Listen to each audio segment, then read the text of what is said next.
Ensuite, vous avez effectivement l'analyse de cycle de vie. L'analyse de cycle de vie, là, le but, ça va être d'éviter les transferts de pollution, puisque si vous réduisez de 20% les émissions de CO2 de votre data center, mais que vous explosez les consommations de ressources naturelles, vous avez fait un transfert de pollution. Donc la grande force de la CV, ça va être d'être en multicritères. Il y a au total 16 critères qui sont définis par la Commission européenne. Donc vous les avez, notamment l'acidification des sols, l'épuisement des ressources minérales, l'usage des terres, l'eau, la destruction de la couche d'ozone. Il y en a 16 au total qui vous permettent d'avoir... c'est l'ACV, c'est la façon la plus complète de mesurer l'empreinte environnementale déjà de tout produit ou service numérique, mais également d'un data center.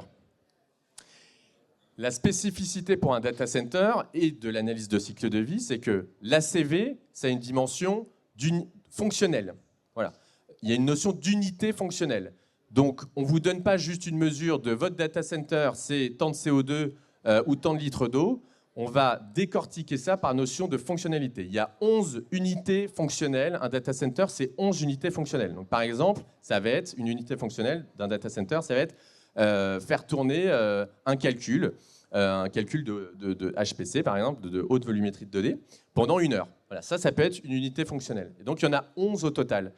Et donc, le but, ça va être effectivement d'avoir des règles d'allocation entre l'impact total du data center et ces 11 unités fonctionnelles.